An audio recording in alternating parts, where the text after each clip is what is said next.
Parmi les protocoles à connaître en chimie, il faut revoir le protocole permettant d'obtenir une chromatographie.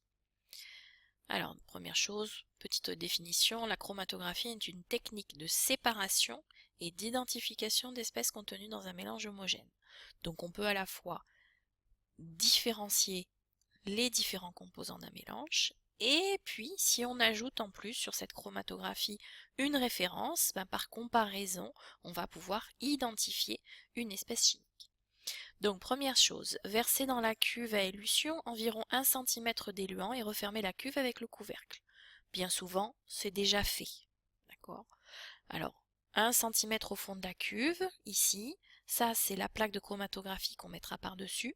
Pourquoi 1 cm? Parce qu'on va ici faire nos dépôts à un peu plus d'1 centimètre. Il ne faut pas que les dépôts trempent dans l'éluant qui est à utiliser, sinon on n'aura pas de chromatographie. Et bien pensez toujours à fermer, sinon les vapeurs de solvant vont dans la pièce et ça sent très vite mauvais. Ensuite, on prépare notre plaque de chromatographie, soit comme ici un papier filtre, c'est valable pour les colorants alimentaires quasiment uniquement, soit une plaque en silice, vous avez de l'aluminium et puis par-dessus une couche de silice toute blanche. Alors attention, la silice, il ne faut pas la gratter avec le critérium, sinon on ne peut pas faire la chromato. Donc un trait horizontal à un peu plus d'1 centimètre du bas de la plaque, et puis on va venir faire ces petits, ici, repères. On indique juste par une lettre ou par deux ce qui va nous permettre de reconnaître l'espèce qu'on a déposée. Donc ici on a choisi des colorants bleu, vert, jaune et rouge. Ensuite, on va déposer sur ces repères nos espèces à analyser. Donc, on retrouve ici notre plaque de chromatographie. On a déjà fait quelques-uns de ces dépôts. Ce à quoi il faut vraiment faire attention, c'est à la position du capillaire sur la feuille. Je vous montre rapidement.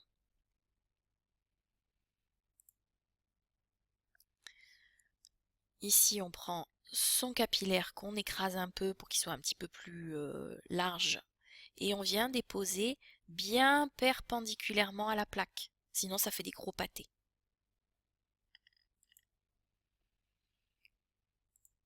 Donc ça, c'est valable aussi bien pour les espèces colorées. On va obtenir nos différents échantillons. Vous voyez, des petites taches, sinon après c'est très moche. Et puis c'est valable aussi pour les espèces qui ne sont pas colorées. Donc les espèces qui ne sont pas colorées, bien on vient déposer, même chose, perpendiculairement sur sa plaque de silice. On le fait une fois, deux fois, trois fois maximum. Et puis comme elles ne sont pas colorées, on procède à une révélation sous la lampe UV pour voir si effectivement on a bien déposé une espèce chimique. Donc sous la lampe UV, on va retrouver une tache exactement comme si on était en lumière naturelle. Ensuite, on va déposer sa plaque dans l'éluant en faisant bien attention que les taches ne soient pas immergées. Donc vous voyez ici, on retrouve les 4 couleurs qui se trouvent au-dessus de notre éluant.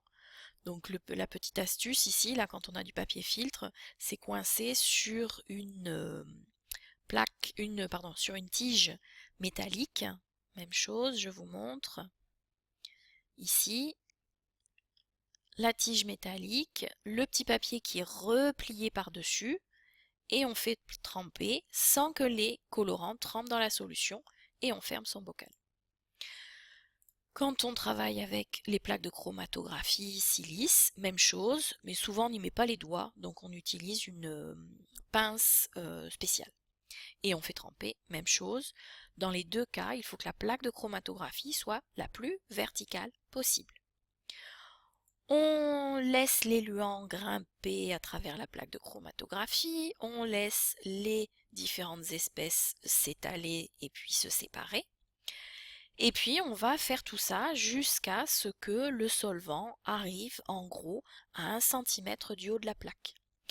On retire la plaque de chromatographie de la cuve et tout de suite, on prend son crayon de papier et on indique ici le niveau auquel le solvant est monté. C'est ce qu'on appelle le front du solvant. On laisse bien sécher son chromatogramme et puis on va pouvoir procéder à son analyse. Donc par exemple ici, on avait déposé un échantillon en ce point. Il s'est décomposé en un premier composé ici, un deuxième ici, et on retrouve le front du solvant là-haut.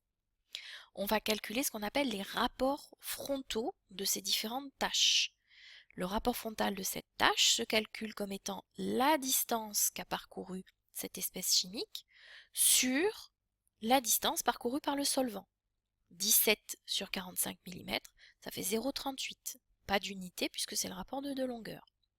Le rapport frontal de cette deuxième espèce, c'est la distance qu'elle a parcourue, 37 mm, sur les 45 mm parcourus par le solvant. Donc un rapport frontal de 0,82. Attention, pour chaque espèce qui apparaît, pour chaque tâche, on calcule un rapport frontal. Alors ça, c'est si la plaque était, si on pouvait voir directement les composés 1 et 2, pas de révélation. Si nos espèces étaient incolores, eh ben, on passe d'abord sous la lampe UV. À ce moment-là, on a des taches qui apparaissent. On prend son crayon de papier, on les entoure bien pour savoir où elles sont en lumière naturelle. Et on est reparti, on peut faire les mêmes calculs de rapports frontaux.